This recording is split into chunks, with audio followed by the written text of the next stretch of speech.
독자 여러분 안녕하십니까. 뉴스 헤드라인으로 이슈를 뽀개는 남자 이슈 브레이크맨 폴리티컬 스나이퍼입니다.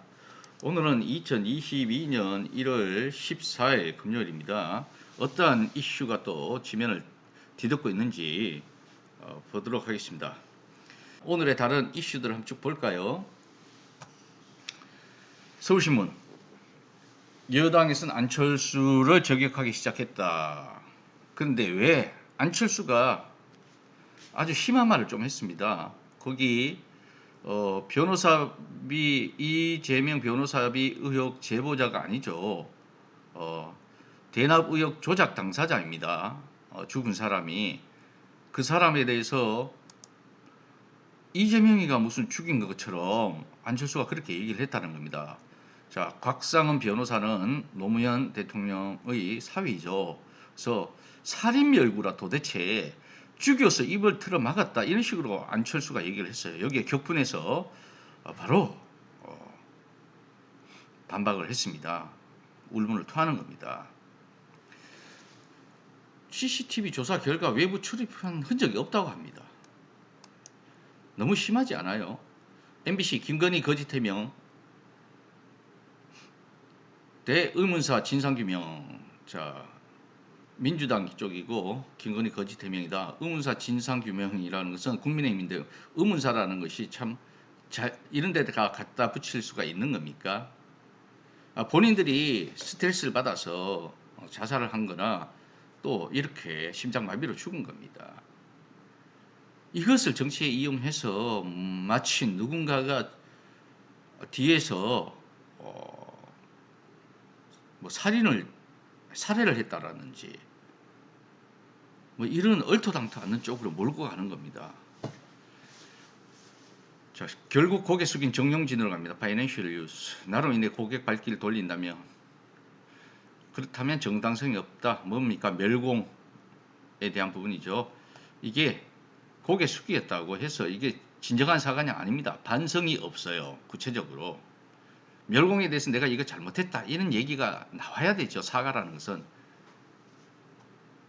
역시 윤석열이나 김건희나 용진이나 사과하는 데 있어서는 도끼 객낀 스리슬쩍 뭐가 정확하게 무엇이 잘못했다라는 것에 대한 구체성이 없는 것입니다. 이건 사과가 아니죠. 자, 그 다음에 여론조사와 관련돼서 대선 후보 여론조사, 코리아 리서치, MBS 조사. 자, 이 MBS 조사에서 한 기관이 4개 기관인데 그 중에 하나가 코리아 리서치예요. 근데 동일한 여론조사에서 이재명은 MBS 4개사가 연합한 데는 37%, 이재명, 윤석열 28%, 안철수 14%. 그런데 코리아 리서치 단독으로는 윤석열이 38.8%, 이재명이 32.8% 나왔습니다. 이래서야 되겠습니까? 여론조사가. 이런 걸 가지고 우리는 여론조사의 조작이라고 할 수 있는 겁니다. 왔다리 갔다리. 자, 연합뉴스 오늘 발표한 갤럽의 여론조사 결과 이재명 37%, 윤석열 31%, 안철수 17%. 단일화 때는 안철수가 이재명보다 높게 나온다. 계속적으로 이런 추세를 얘기하고 있는데 희망사항입니다. 단일화.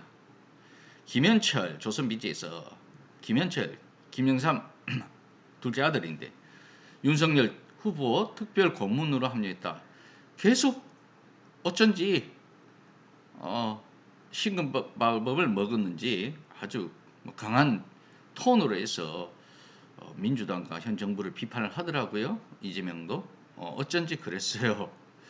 뭔가 연기가 났죠. 드디어 윤석열한테 갖다 붙었네요. 아주 주태도 없습니다. 여기저기 너무 기웃거리고 있죠. 정치가 그렇게 하고 싶은가 봐요. 좀 가만히 있으면 얼마나 좋겠어요. 세계일보, 자꾸 한 달 새에 3명이 죽었다라는 건데 이게 간접살인이다.